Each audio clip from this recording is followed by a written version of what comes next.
अखण्डमण्डलाकारं व्याप्तं येन चराचरं तत्पदं दर्शितं येन तस्मै श्री गुरवे नमः। मित्रों, सादर नमस्कार। गुरु पूर्णिमा वस्तुतः गुरु के महत्व को जानने का दिन है। गुरु का महत्व केवल उसके ज्ञान से नहीं है, गुरु का महत्व उस ज्ञान के आचरण से है। संसार में जितने भी महान गुरु हुए हैं, उस गुरुता में उनके ज्ञान का आचरण में महत्व है। आज का दिन हम व्यास पूर्णिमा के नाम से भी जानते हैं। वस्तुतः यह गुरु का दिन व्यास को अधिक समर्पित क्यों है?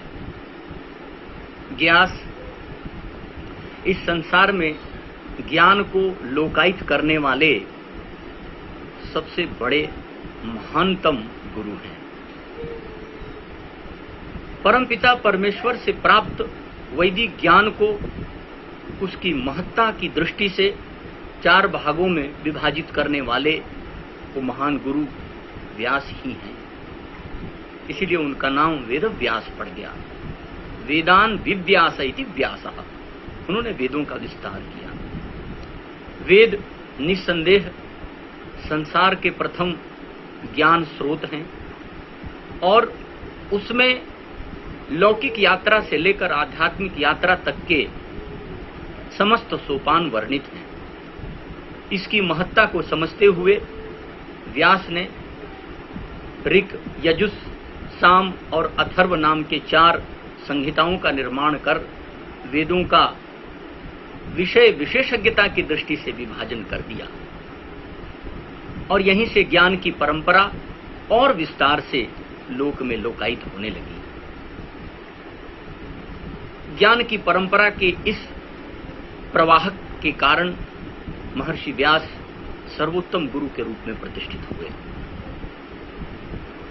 वस्तुतः गुरु ज्ञान देने वाला और अपने शिष्य का कल्याण चाहने वाला एकमात्र व्यक्तित्व होता है।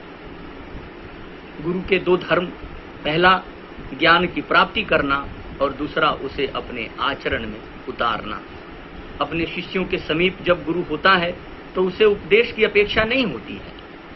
वो अपने आचरण से ही अपने शिष्यों को जो देना चाहता है सब कुछ दे देता है। अब शिष्य का धर्म बनता है कि वह अपने गुरु के निकट रहे और उसके आचरण से अपने ज्ञान का वर्धन करे। अब गुरु की महत्ता को बताते हुए संस्कृत साहित्य तो अपरंपार है ही, उत्तर काल के साहित्य में भी गुरु की महान महिमा का वर्णन किया गया है। अब संस्कृत का एक मंत्र तो सर्वत्र पढ़ा ही जाता है कि गुरुर्ब्रह्मा गुरुर्विष्णु गुरुर्देवो महेश्वरः गुरु साक्षात् परम ब्रह्म तस्मै श्री गुरवे नमः। गुरु निश्चित रूप से संसार का सबसे बड़ा कल्याण कारक व्यक्तित्व होता है। तुलसीदास के साथ साथ कबीरदास जैसा व्यक्ति भी, जो निर्गुण शाखा का व्यक्तित्व है, उसने भी गुरु की महिमा को बहुत बार व्याख्यान किया है। कबीरदास जी कहते हैं कि कबीरा हरि के रूठते गुरु के शरणे जाए। अगर आपसे लगे कि भगवान रूठ गया है तो आप गुरु की शरण में जाएं। कहें कबीर गुरु रूठते हरि नहीं होत सहाय। अगर हरि रूठ गया है तो आपको गुरु की शरण में जाना है, क्योंकि गुरु ही आपके मार्ग को प्रशस्त करने वाला है। गुरु के रूठने पर भगवान भी सहायता नहीं करते। इसलिए गुरु की निकटता बहुत अपेक्षित होती है। आज के दिन इस गुरु पूर्णिमा पर हमें अपने समस्त अहंकारों का परित्याग कर गुरु की शरण में जाना चाहिए, क्योंकि गुरु के आगे जब हम नतमस्तक होते हैं तो हमारे जीवन का संपूर्ण अहंकार अपने आप नष्ट हो जाता है। गुरु समान दाता नहीं। कितनी सुंदर बात कबीरदास जी कहते हैं, गुरु समान दाता नहीं याचक शीश समान। गुरु जैसा कोई दाता नहीं और याचक शीश जैसा कोई नहीं। 3 लोक की संपदा जो गुरु दीन होता। तीनों लोगों की संपदा गुरु अपने ज्ञान से अपने शिष्य को दे देता है। और जब शिष्य उस ज्ञान को प्राप्त कर लेता है, तब चाहे गुरु कहीं हो, शिष्य कहीं भी हो, उसमें गुरु हमेशा विराजमान रहता है। उसके हर आचरण में गुरु विराजमान रहता है। कबीरदास जी कहते हैं कि जो गुरु बसे बनारसी, शीश समुंदर तीर, एक पलक बिसरे नहीं, जो गुण होई शरीर। एक भी क्षण गुरु अपने शिष्य से दूर नहीं होता है। तो गुरु के बिना संसार में कल्याण संभव नहीं है। हाँ, ये ध्यान रखना है कि गुरु ज्ञानी हो जरूरी नहीं है, गुरु आचरण वाला हो यह बहुत जरूरी है। शिष्य को इस बात का ध्यान रखना चाहिए। दत्तात्रेय ने अपने 27 गुरु बनाए थे सिर्फ अपने गुरुओं के आचरण के कारण। उन्होंने उन्हें बैठाकर शिक्षा नहीं दी, कहीं कुत्ता, कहीं बिल्ली, कहीं चींटी तक को भी उन्होंने अपना गुरु बनाया था, सिर्फ इसलिए क्योंकि इन्होंने अपने आचरण से बहुत कुछ दत्तात्रेय को सिखाया था। गुरुओं की इस परंपरा का निर्वहन संस्कृत साहित्य के अनेक कवियों ने बड़े अद्भुत ढंग से प्रस्तुत किया। कालिदास एक जगह लिखते हैं कि जब कौत्स उनके दरबार में आता है तो उससे सबसे पहले उसका हालचाल न पूछकर उसके गुरु का हालचाल पूछते हैं। अप्यग्रणीर मंत्र कृताम ऋषीणाम कुशाग्र बुद्धे कुशली गुरुस्ते यतस्त्वया ज्ञानमशे समाप्तम लोके न चैतन्य इवोष्ण रश्मे। हे कौत्स, तुम्हारे गुरु ठीक तो हैं जिससे तुमने अशेष ज्ञान प्राप्त किया है। यह वो परंपरा थी जब व्यक्ति शिष्य से पहले उसके गुरु का हालचाल पूछता था, क्योंकि उसे पता होता था यदि इसका गुरु ठीक है तो शिष्य भी निश्चित रूप से ठीक ही होगा।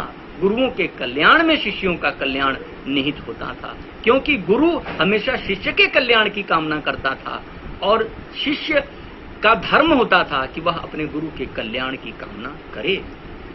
तैत्तिरीयोपनिषद में समावर्तन संस्कार के क्रम में जब गुरु अपने शिष्य को उपदेश करता है तो वह उपदेश भी सदा यह याद दिलाता है कि गृहस्थ धर्म में हमें कैसा आचरण करना चाहिए।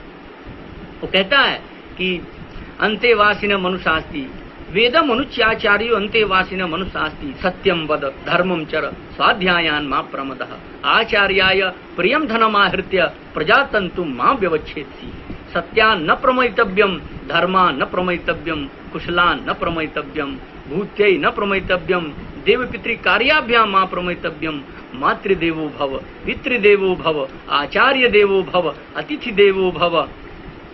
इस प्रकार के बहुत सारे उपदेश आचार्य अपने शिष्य को देता है। तात्पर्य यह है कि जब तक शिष्य अपने गुरु के समीप जाकर उसके आचरण से अपने भीतर ज्ञान अर्जित नहीं करता, तब तक उसका कल्याण नहीं होता है। आज के इस पर्व पर हमें अपने उस गुरु के समीप जाने की अपेक्षा है, आवश्यकता है, जिससे हम अपने इस लौकिक यात्रा को ठीक करते हुए अपनी आध्यात्मिक यात्रा को भी ठीक रखें, क्योंकि कल्याण तो दोनों मार्गों के ही सही पालन से होना है। केवल लौकिक यात्रा आपकी संपूर्ण यात्रा नहीं हो सकती, केवल आध्यात्मिक यात्रा भी आपकी संपूर्ण यात्रा नहीं हो सकती। यात्रा तो तभी है जब ये दोनों पैर, एक आधुनिकता और एक परंपरा, दोनों का संचालन करते हों। यह लोक और अध्यात्म हमारी ये दो टांगे हैं जिससे दोनों के सहारे हमें अपनी यात्रा पूर्ण करनी होती है। आइए इस अवसर पर हम अपने गुरुओं के निकट जाएं, उनसे वह ज्ञान प्राप्त करें जो इस संसार के कल्याण के लिए बना है, इस राष्ट्र को उत्थान देने के लिए बना है। इस पावन अवसर पर आप सभी को बहुत सारी शुभकामनाएं और उन सभी गुरुओं को प्रणाम है जिन्होंने इस संसार को उत्तम बनाने में अपना योगदान दिया है। नमस्कार। मैं मीनाक्षी सूद प्रस्तुत कर रही हूँ एक देशभक्ति गीत। राष्ट्र भक्ति ले हृदय में हो खड़ा यदि देश सारा, संकटों पर मात कर यह राष्ट्र विजयी हो हमारा। क्या किसी ने सुना है सूर्य छिपता तिमिर भय से, क्या कभी सरिता रुकी है बांध से वन पर्वतों से, जो न रुकते मार्ग चलते चीर कर सब संकटों को वर्ण करती कीर्ति उनका, तोड़ कर सब असुर दल को ध्येय मंदिर के पथिक को कंटकों का ही सहारा, संकटों पर मात कर यह राष्ट्र विजयी हो हमारा। हम न हटने को चले हैं सरित की यदि प्रेरणा को, हम न रुकने को चले हैं सूर्य के यदि पुत्र हैं तो, चरण अंगद ने रखा है आओ से कोई हटाए, दहकता ज्वालामुखी यह आओ से कोई बुझाए, मृत्यु को पीकर सुधा हम चल पड़ेंगे ले दुधारा, संकटों पर मात कर यह राष्ट्र विजयी हो हमारा। ज्ञान के विज्ञान के भी क्षेत्र में हम बढ़ चलेंगे, नील नभ के रूप के नव अर्थ भी हम कर सकेंगे, भोग के वातावरण में त्याग का संदेश देंगे, दास्य के घन बादलों से सौख्य की वर्षा करेंगे, स्वप्न ये साकार करने संगठित हो देश सारा, संकटों पर मात कर यह राष्ट्र विजयी हो हमारा। भारत माता की जय।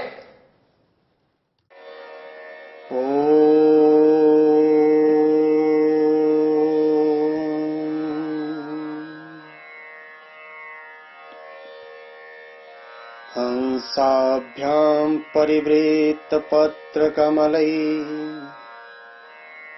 दिव्यै जगत्कारणैः विश्वोत्कीर्णमनेकदेहनिलयैः स्वच्छन्दमात्मेच्छया तद्योतं पदशाम्भवं तु चरणम् दीपाङ्कुरं ग्राहिणम् प्रत्यक्षाक्षरविग्रहं गुरुपदं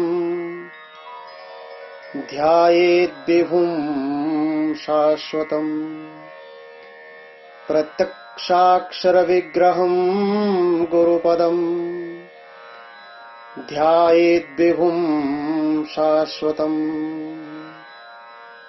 श्रीगुरुचरणकमलेभ्यो नमो नमः।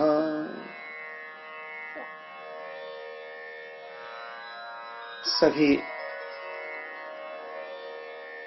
दर्शकों को मेरा सादर अभिवादन। आज गुरु पूर्णिमा का पावन पर्व है। आप सभी सज्जनों को हिमाचल कला भाषा संस्कृति अकादमी के फेसबुक लाइव चैनल के माध्यम से इस पावन पर्व की हार्दिक शुभकामनाएं। ये कोरोना का काल और इस कोरोना के काल को करुणा काल बनाने के लिए हिमाचल भाषा कला संस्कृति अकादमी के माध्यम से साहित्य कला संवाद का जो कार्यक्रम चलाया गया वह अत्यंत ही प्रशंसनीय है। इसके लिए मैं अपनी ओर से भाषा कला संस्कृति अकादमी के सचिव आदर के योग्य डॉक्टर करम सिंह जी का हार्दिक आभार व्यक्त करता हूं। इस संकट के काल में उन्होंने समाज को जोड़ने का जो प्रयास किया है वह नितांत सराहनीय है। आज आषाढ़ पूर्णिमा है और आषाढ़ मास की पूर्णिमा को गुरु पूर्णिमा के नाम से जाना जाता है। इस दिन शास्त्रों में कहा गया है कि जिस गुरु के माध्यम से हमें ज्ञान की प्राप्ति हुई है, हमें उस गुरु का सम्मान करना चाहिए, पूजन करना चाहिए। विचार करें, यह पर्व वर्षा ऋतु के आरंभ में आता है। यह वर्षा काल है और आज के दिन से ही ऋषि मनीषी एक ही स्थान पर रह करके ज्ञान की गंगा बहाते हैं।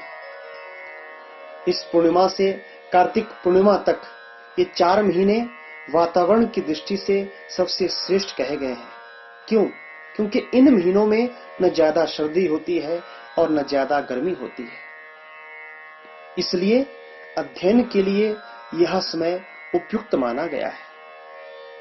जिस प्रकार से सूर्य के ताप से तप्त भूमि को वर्षा होने पर शीतलता मिलती है और फसल पैदा करने की ऊर्जा मिलती है, वैसे ही गुरु के सानिध्य में उपस्थित शिष्य को ज्ञान, शांति, भक्ति और योग शक्ति प्राप्त करने की ऊर्जा मिलती है।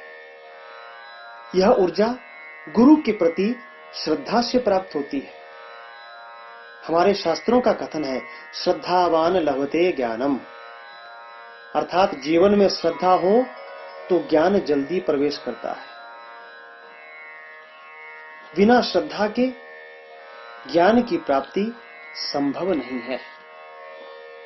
आज का यह पावन दिन पुराणों के रचयिता महर्षि कृष्ण द्वैपायन व्यास का जन्म दिवस भी कहलाता है। इसलिए इसे व्यास पूर्णिमा के नाम से जाना जाता है।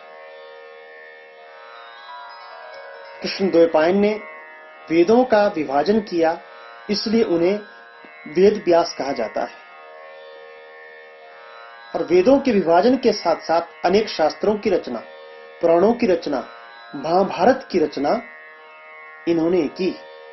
इसलिए इन्हें आदि गुरु माना जाता है और इन्हीं के सम्मान में गुरु पूर्णिमा को व्यास पूर्णिमा के नाम से भी जाना जाता है। आध्यात्मिक दृष्टि से हम देखें तो गुरु की महिमा बहुत उच्च है, गुरु का स्थान बहुत ऊंचा है। शास्त्रों में गु का अर्थ है तम, अर्थात अंधकार, अर्थात मूल अज्ञान, और रू का अर्थ है उसका निरोधक, अर्थात जो अज्ञान रूपी तिमिर का ज्ञानांजन की श्लाका से निवारण कर देता है, वह गुरु है। तथा अज्ञान का निवारण होने पर जो शेष बचता है, वह शिष्य कहलाता है। अज्ञान के नष्ट हो जाने पर जो अवशिष्ट पदार्थ रहता है, वो शिष्य होता है।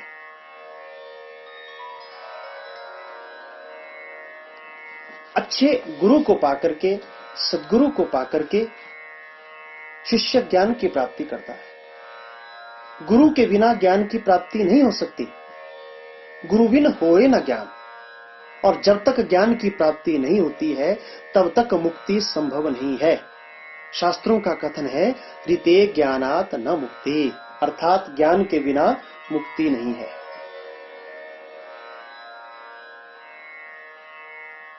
हम पुस्तकों को पढ़ करके जानकारी तो हासिल कर सकते हैं, लेकिन ज्ञान प्राप्त नहीं कर सकते।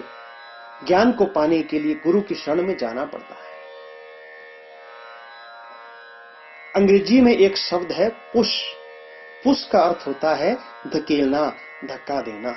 अर्थात पुस्तक हमें केवल उस जानकारी के लिए, जानकारी को पाने के लिए धक्का दे सकती है, लेकिन उस तक, अर्थात उस तत्व तक, उस ज्ञान तक जो उसमें निहित है, उस तक नहीं पहुंचा सकती।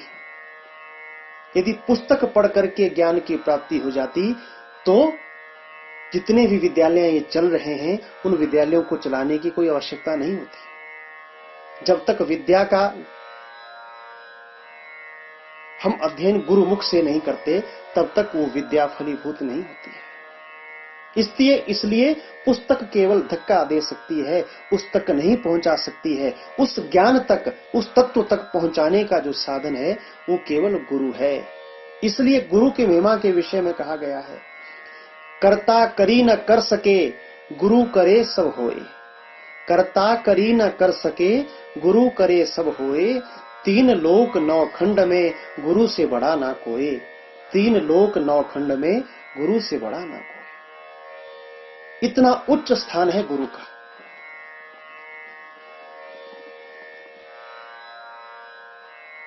हमें ये मानव जीवन मिला है, ये माता पिता के द्वारा दिया गया है। एक जन्म माँ बाप के द्वारा हमें मिलता है, वो है शरीर का जन्म। ये परंपरा अनेक वर्षों से चली आ रही है। और दूसरा जन्म है, वो है आत्मा का जन्म। और आत्मा का जन्म वो कौन देता है? वो गुरु देता है।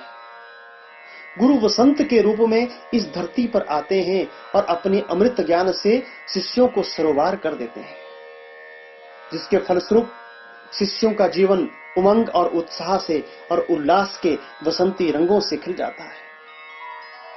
वास्तव में गुरु ही शिष्य को यह अद्भुत शक्ति प्रदान करने में समर्थ है, जिसे पाकर के जीवन के किसी भी मोड़ पर शिष्य स्वयं को कमजोर महसूस नहीं करता है, अपने आप को लाचार महसूस नहीं करता है, अपने आप को मजबूर महसूस नहीं करता है, असहाय महसूस नहीं करता है। यह सब गुरु कृपा से होता है। गुरु शिष्य का जो संबंध है, वो सब आत्मीय संबंध है। ये कामनाजन्य संबंध नहीं है। संसार के जितने भी संबंध हैं, वो संबंध सब कामनाजन्य हैं, किसी न किसी अपेक्षा से जुड़े हैं। लेकिन गुरु का शिष्य के साथ जो संबंध होता है, वो संबंध जो है आत्मीय संबंध होता है, आत्मा से जुड़ा हुआ संबंध होता है। साधारण जिंदगी में हम देखें, साधारण जिंदगी में कोई भी मनुष्य किसी मनुष्य को ऊंचाई पर नहीं देखना चाहता, अपने से ऊंचा नहीं देखना चाहता। लेकिन गुरु हमेशा यही चाहता है कि उसका शिष्य उससे ऊंचे स्थान को हासिल करे। शिष्य की ऊंचाई को देख करके गुरु का हृदय कमल खिल जाता है। जैसे जैसे शिष्य की योग्यता का विकास होता है, वैसे वैसे गुरु भी जाने क्या क्या दे दे, इसकी कोई कल्पना नहीं की जा सकती। गुरु के प्रति हमारी जितनी गहन श्रद्धा होगी, उतनी ही ज्ञान प्राप्ति हमें सहज होगी, सरल होगी। श्रद्धा का होना बहुत आवश्यक है। तुलसीदास जी ने जब रामचरितमानस लिखा, रामचरितमानस के मंगलाचरण में भी जब वो गुरु वंदना वो कर रहे थे तो उन्होंने शंकर और पार्वती को गुरु रूप में माना है और उनकी वंदना भी वो श्रद्धा और विश्वास के साथ करते हैं। भवानी शंकरो वंदे श्रद्धा विश्वास रूपिणो याभ्याम बिना न पश्यन्ति सिद्धा स्वांतस्तमीश्वरम। शंकर और मां पार्वती की वंदना की है किस रूप में? श्रद्धा और विश्वास के रूप में। शंकर भगवान को गुरु माना है और वो आगे कहते हैं वंदे बोधमयम नित्यम गुरुम शंकर रूपिणम। वंदे बोधमयम, जो बोधमय है, जो जीवन के जो मार्ग है, जीवन का जो लक्ष्य है, उसका जो बोध करवाते हैं, ऐसे गुरु की वंदना में शंकर के रूप में करता हूं। अब विचार करें कि गुरु की महत्ता क्या है। गुरु की महत्ता के विषय में कह रहे हैं कि यमाश्रितो ही वक्रोपि चंद्र, कि गुरु की महिमा यह है कि जिनका सहारा पाकर के वक्रोपि चंद्र, जो चंद्रमा टेढ़ा है वो टेढ़ा होकर के भी सर्वत्र वंद्यते, सब जगह पूजा जाता है, सब जगह पूजनीय हो जाता है। ऐसे वो गुरु रूप में मैं शंकर की वंदना करता हूं। अर्थात गुरु की शरण में, सच्चे गुरु के शरण में जो चला जाता है उसका सब जगह सम्मान होता है। लेकिन श्रद्धा आवश्यक है, विश्वास आवश्यक है। श्रद्धा की संपत्ति की रक्षा करना शिष्य का काम है और अगाध श्रद्धा में फल फूल लगाना गुरु का काम है। पूजा से बढ़कर के श्रद्धा और विश्वास है। इसलिए आज का दिन गुरु के प्रति श्रद्धा और आस्था प्रकट करने का दिन है। आज के दिन हम ये संकल्प लें कि अपने गुरु के प्रति श्रद्धा की अग्नि को बुझने ना दें और गुरु के सम्मुख बैठ करके ज्ञान व भक्ति के प्रकाश की कामना करें। गुरु कृपा के लिए कृतज्ञता प्रकट करें और कृपा का पात्र बने रहने के लिए गुरु के चरणों में आशीर्वाद प्राप्त करें। क्योंकि गुरु की महिमा को शब्दों में बखान नहीं किया जा सकता। कबीरदास जी ने स्वयं कहा है, धरती सब कागज करूं, कलम करूं बनराई, स्याही सब समंदर करूं, तो भी शोभा लिखी न जाई। धरती सब कागज करूं, कबीर जी कह रहे कि सारी धरती का मैं कागज बना दूं और सभी वनों को काट करके, वनों की लकड़ी को काट करके जो है उनकी कलम बना दूं, जितने भी समंदर हैं उन समंदरों की मैं स्याही बना दूं, फिर भी गुरु की महिमा को मैं शब्दों में नहीं लिख सकता। जीवन में गुरु की कृपा के बिना कुछ भी संभव नहीं है। कई लोग कहते हैं कि बस हमारे तो भगवान गुरु हैं, कृष्णम वंदे जगद्गुरुम, हनुमान जी हमारे गुरु हैं, जय जय जय हनुमान गोसाई कृपा करो गुरुदेव के नाम। सही बात है, कृष्णम वंदे जगद्गुरुम, कृष्ण सबके गुरु हैं। लेकिन फिर भी भगवान कृष्ण जब इस धरती पर आए तो उनको भी गुरु की आवश्यकता पड़ी और सांदीपनी को उन्हें अपना गुरु बनाना पड़ा। हनुमान जी को भी गुरु की आवश्यकता पड़ी, उन्होंने सूर्य भगवान से शिक्षा प्राप्त की। दत्तात्रेय जी के 24 गुरु थे। जीवन में यदि सही मार्ग की, सही शिक्षा की प्राप्ति करनी है तो गुरु नितांत आवश्यक है। इसलिए आज के इस पावन पर्व पर हिमाचल भाषा कला एवं संस्कृति अकादमी के माध्यम से गुरु के प्रति अपनी सादर वाक्य पुष्पांजलि अर्पित करने का जो अवसर हमें प्राप्त हुआ, मेरा आप सभी दर्शकों से निवेदन है कि जिससे भी जीवन में आपको ज्ञान मिला है, शिक्षा मिली है, उन गुरुओं के प्रति अपना सम्मान प्रकट करें और उनके उस ज्ञान को पाकर के अपने जीवन को आदर्श की ओर ले जाने की जो है यही कामना हम सद्गुरु के चरण कमलों में करें तो निश्चित रूप से हमारा जीवन आदर्श बनेगा।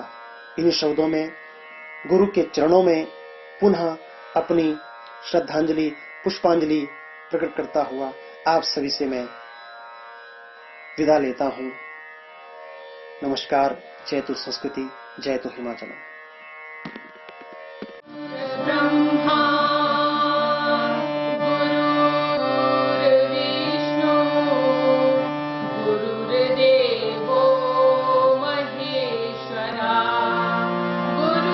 गुरुर्साक्षात्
सबसे पहले तो मैं गुरु पूर्णिमा पर सबको बधाई देना चाहूँगा, क्योंकि आज का ये दिन बहुत ही सुअवसर है हम सब अध्यापकों के लिए, एक प्रधानाचार्य होने के नाते, क्योंकि गुरु शिष्य की परंपरा हमारी भारतीय संस्कृति में ये पौराणिक है और भारतीय संस्कृति के अंदर जो महिमा गुरु की है शायद ही किसी और संस्कृति में इस महिमा को पाया जाता है। मैं आज भाषा एवं संस्कृति विभाग और अकादमी को बधाई देना चाहूँगा कि आज इस शुभ अवसर पर इन्होंने ऑन लाइव जो है यहाँ पर गुरु वंदन कार्यक्रम किया और उसे आज ये लाइव पेश कर रहे हैं। तो इसके लिए मैं भाषा एवं संस्कृति अकादमी की श्री कर्मचंद जी को बहुत बहुत बधाई देना चाहूँगा कि ये हमेशा जब भी कोई इस तरह का शुभ अवसर होता है अपने कार्य को बड़ी बखूबी जो है निभाते हैं। और इसी कड़ी में आज मुझे भी आज मौका मिला है और इनके सौभाग्य से, इनके आशीर्वाद से आज गुरु पूर्णिमा के शुभ अवसर पर मैं सभी गुरुजनों को बधाई देना चाहूँगा और कामना करूँगा प्रभु से कि ये जो परंपरा भारतीय संस्कृति हमारी गुरु और शिष्य की चली हुई है ये सदैव बनी रहे।